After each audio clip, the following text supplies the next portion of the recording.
Class 11 में जितने भी बच्चे हैं जिनका आज मैथ्स का एग्जाम था उनसे बच्चों के लिए वाली वीडियो रहेगी। इस वीडियो में हम इस वाले पेपर का सॉल्यूशन देखने जा रहे हैं, तो फटाफट से वीडियो को स्टार्ट करते हैं। यहाँ पर फर्स्ट क्वेश्चन में आपको बोला गया है, if A is a subset of B then A union B is, यानी कि आपको बोला हुआ है कि ए जो है ना बी का सबसेट है, तो आपको ए यूनियन बी की वैल्यू बतानी है कि इनमें से कौन सी इसकी वैल्यू करेक्ट होगी। तो यहाँ पर मैं आपको एक एग्जांपल की मदद से समझाता हूँ कि यहाँ पर मैंने मान लिया ए के अंदर एक एलिमेंट है जो है हमारे पास 1, एंड बी के अंदर हमारे पास एक मैंने सेट मान लिया जिसके अंदर है 1 और 2। ठीक है, अगर मैं यहाँ पर ए यूनियन बी की बात करूँ तो ये हमारे पास क्या हो जाएगा, ये हो जाएगा 1,2, और 1,2 किसके बराबर है, हमारे बी सेट के। तो ये हमारे पास राइट आंसर होगा option number B. Question number 2 की बात करें तो आपको इस वाली इनइक्वालिटी को सॉल्व करके इसका राइट आंसर बताना है। तो सिंपल सा क्वेश्चन है, यहाँ पर ये जो आपके पास लेफ्ट हैंड साइड पे ये सारी क्वांटिटी है ना, इसको मैं इधर ला रहा हूँ राइट हैंड साइड पे।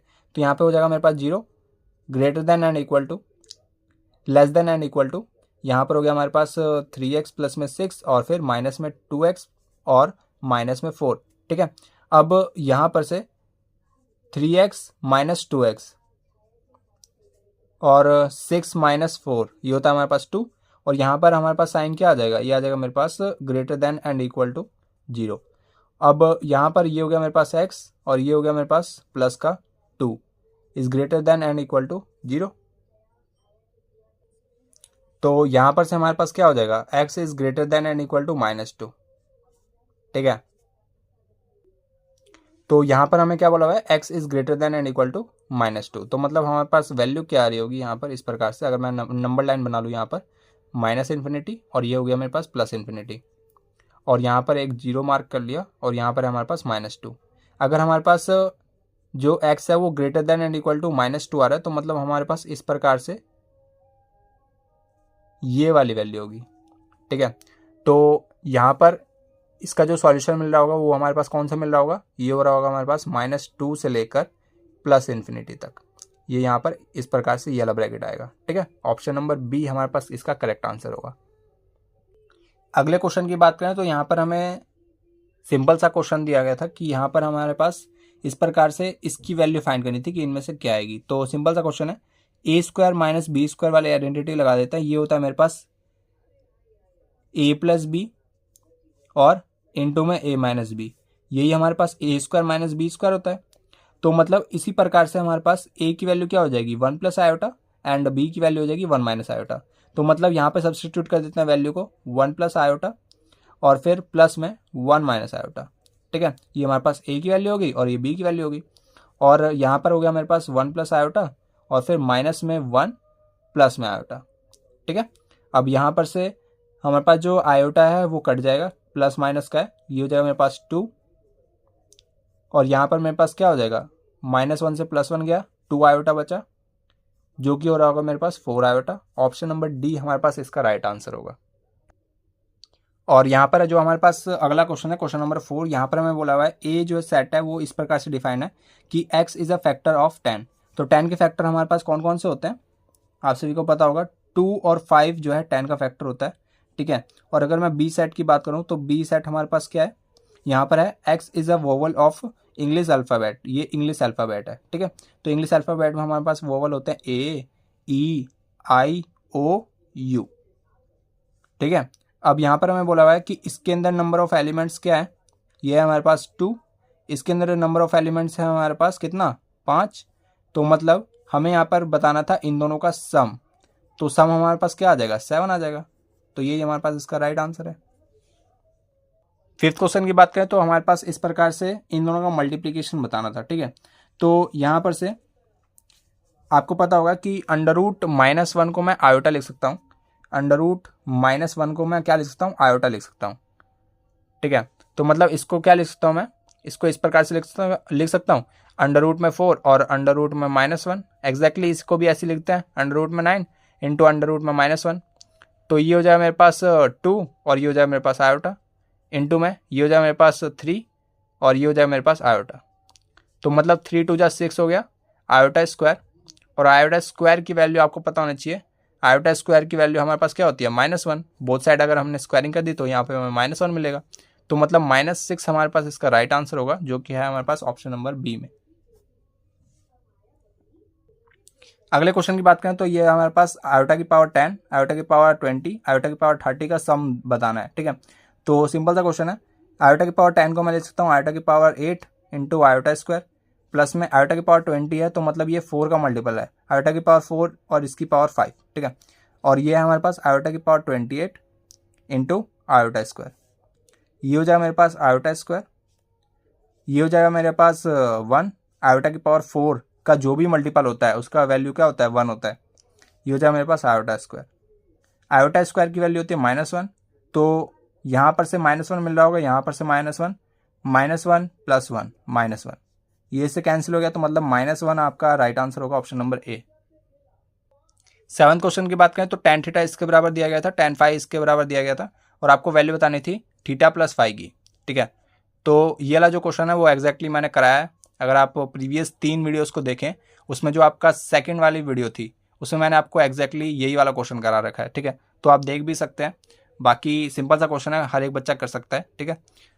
तो यहाँ पर है हमारे पास tan थीटा प्लस फाई, अगर मैं यहाँ पर कर दूँ तो इसकी आइडेंटिटी हमारे पास क्या होती है, tan a प्लस बी, जो कि है हमारे पास tan a यानी कि tan theta plus tan phi divide by 1 minus tan theta into tan phi.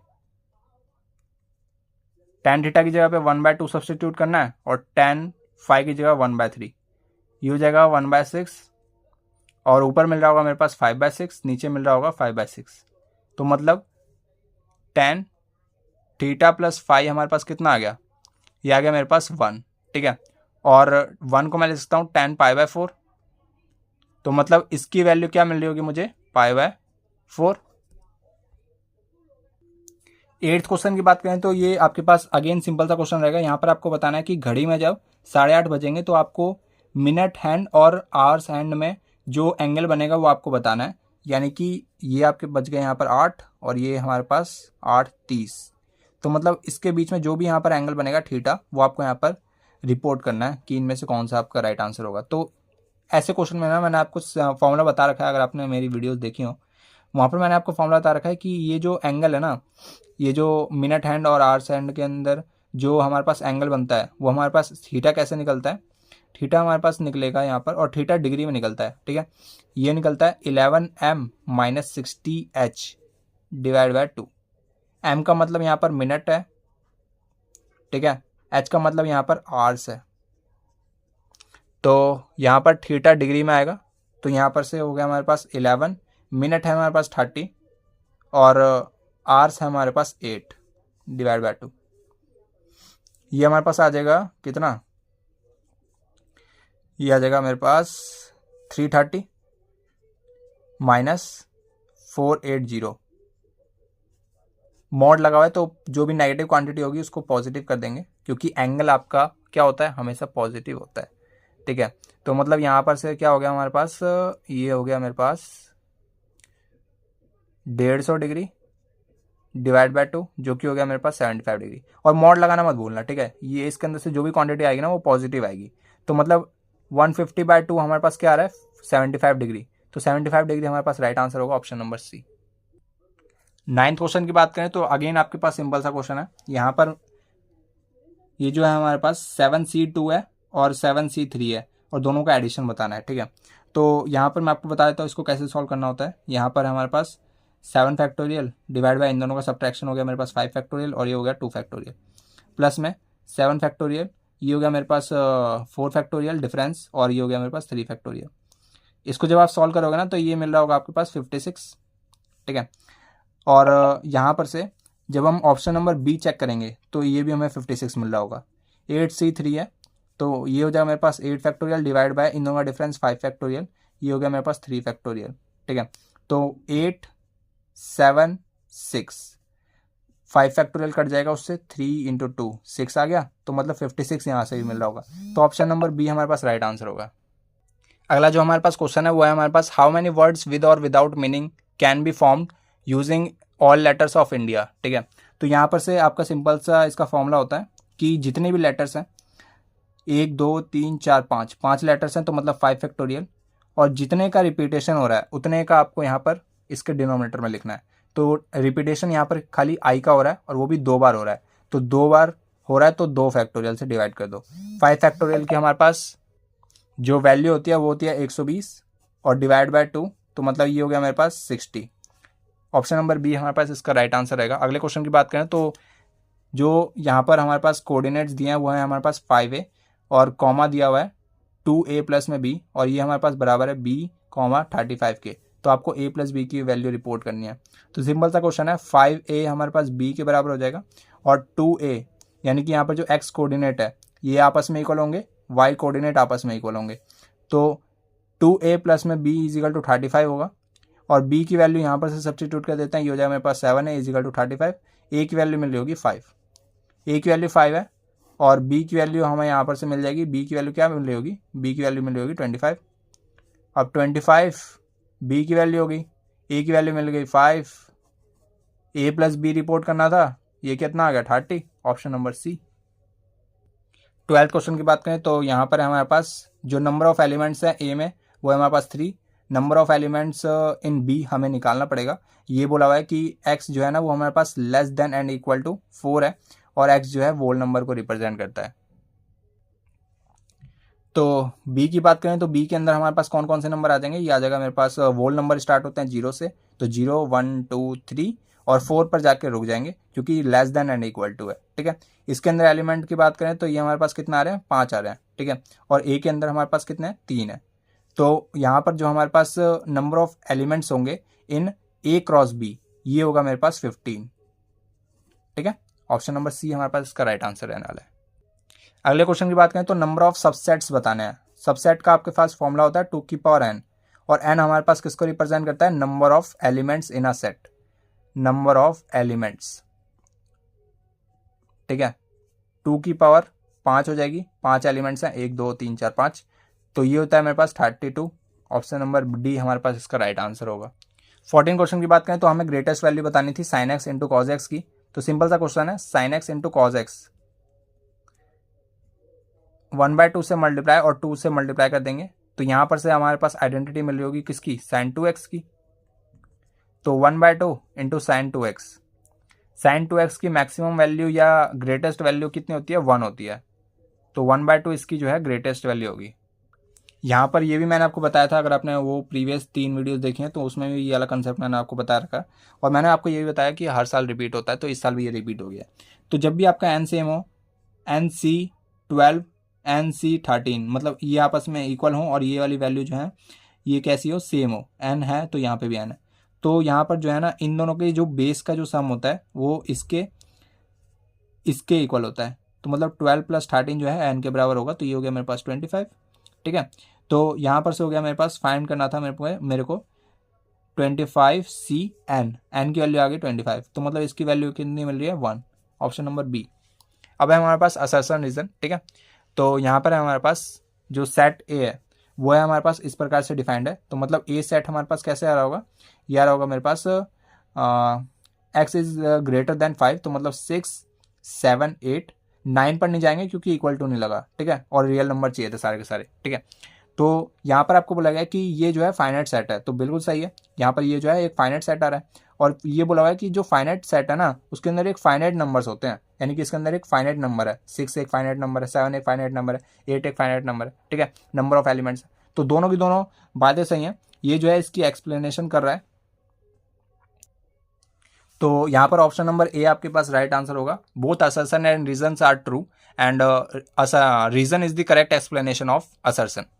अगला है हमारे पास कि आपको ना यहाँ पर डोमेन ऑफ एफ एक्स, यानी कि यहाँ पर आपके पास एक फंक्शन है इस प्रकार से, इसकी डोमेन दे रखी है कि रियल नंबर -4 एग्जैक्टली सेम है, इसकी जो डोमेन है ना वो सेम है। मैंने आपको बताया था कि डोमेन आपके पास क्या होता है कि जब भी आपका जो फंक्शन है वो डिफाइन हो तो वो उसकी डोमेन होती है, यानी कि ये जो फंक्शन है ये कहाँ पर नॉट डिफाइन हो रहा है उस वाली कंडीशन को अगर हम हटा देते हैं तो ये वाला जो फंक्शन है ये हमारे पास डिफाइन हो जाएगा। ठीक है, तो यहाँ पर इसकी जो डोमेन है वो हमारे पास क्या आएगी, इसका जो डिनोमिनेटर है ये 0 नहीं होना चाहिए। ठीक है, देख लेते हैं कौन सी वैल्यू पर ये 0 हो रहा है, तो ये 4 पर जो है ये 0 हो रहा है, तो मतलब इसके अंदर सारी रियल वैल्यूज आ सकती हैं एक्सेप्ट 4, तो ये इसकी डोमेन हो गई, ये करेक्ट है। ठीक है, ये इसकी डोमेन होगी क्योंकि इसके अंदर हमारे पास जो नॉट डिफाइंड वैल्यू है उसको ये हटा रहा है। यानी कि अगर ये 4 वाली वैल्यू नहीं लेगा तो मतलब कहीं पर भी ये नॉट डिफाइंड वाली कंडीशन नहीं होगी। अब है हमारे पास domain is the collection of all the values of x, यानी कि डोमेन जो है वो सारी की सारी वैल्यूज ऑफ एक्स का कलेक्शन होता है at which f of x is defined. जब तक हमारे पास फंक्शन डिफाइंड है, जब तक उन सभी वैल्यूज ऑफ एक्स को ये कलेक्ट करेगा, ठीक है। यानी कि कहने का मतलब ये है डोमेन हमारे पास क्या होता है कि वो सारी की सारी वैल्यूज एक्स की जब तक फंक्शन हमारा डिफाइंड है। तो ये दोनों की दोनों बातें सही हैं, असर्शन भी ट्रू है, रीजन भी ट्रू है, और रीजन इसकी करेक्ट एक्सप्लेनेशन कर रहा है। तो ऑप्शन नंबर ए इसका राइट आंसर होगा। Assertion and reasons are both are true and reason is the correct explanation of assertion. अगला है मेरे पास a प्लस आयोटा बी हमारे पास इसके बराबर दिया हुआ है और a स्क्वायर प्लस में b स्क्वायर फाइंड करना है। तो ऐसी कंडीशन में मैंने आपको बहुत बार बता रखा है, आयोटा को हम माइनस आयोटा से रिप्लेस कर देंगे। यानी कि यहाँ पर हम क्या कर कि यहाँ पर से आयोटा को ना माइनस आयोटा से रिप्लेस कर रहे हैं। ऐसे होता क्या, ऐसे ना हमारे पास जब हम इन दोनों इक्वेशन को आपस में मल्टीप्लाई करते हैं ना तो हमें कुछ यहाँ पर जो रिजल्ट है ना वो मिल जाता है, ठीक है। अब इन दोनों को मल्टीप्लाई करते हैं, बोथ इक्वेशन 1 एंड 2 को हम जब इन दोनों का प्रोडक्ट करेंगे यानी कि मल्टीप्लाई करेंगे तो ये मिलेगा मेरे पास a plus iota b into में a माइनस आयोटा बी, ठीक है। और यहाँ पर मिलेगा 2 plus iota into 2 minus iota, और इसका डिनोमिनेटर हो जाएगा 3 minus 2 iota and 3 plus 2 iota. ये हो जाएगा a square plus b square, और ये हो जाएगा मेरे पास 2 का स्क्वायर और फिर प्लस में 1, और डिनोमिनेटर में हो जाएगा 9 प्लस में 4। ऊपर मिल रहा होगा 4 प्लस में 1, इसके डिनोमिनेटर में मिल रहा होगा 13। तो मतलब ऊपर हो गया मेरे पास 5/13। ये हमारे पास इसका राइट आंसर होगा। तो इस वीडियो में इतना ही। उम्मीद है आपसे कोई सारे क्वेश्चन समझ में आए होंगे और आपके कितने टिक द करेक्ट सही हुए और कितने क्वेश्चन सही हुए आप एक बार कमेंट सेक्शन में जरूर से बताना। अगर आपको आगे का पेपर का भी सॉल्यूशन चाहिए होगा तब भी आप कमेंट सेक्शन में बताना। जैसे ही इस वाली वीडियो पर 50 से ज़्यादा लाइक हो जाते हैं मैं आपको इसके आगे का सॉल्यूशन कराना स्टार्ट करा दूंगा, ठीक है। और एक बार टेलीग्राम पर जरूर से पेपर भेज दें, क्योंकि मेरे पास जो क्वेश्चन मिले थे वो इतने ही मिले थे, ठीक है। बच्चों ने जो है बीच बीच में से भेज रखा था तो इतने ही क्वेश्चंस मिल पाए। बाकी अगर आप टेलीग्राम पर भेजते हैं तो कंप्लीट सॉल्यूशन मैं आपको इसका कंप्लीट सॉल्यूशन कराऊंगा। बाकी नेक्स्ट वीडियो मिलते हैं किसी नए टॉपिक के साथ, तब तक के लिए जय हिंद जय भारत।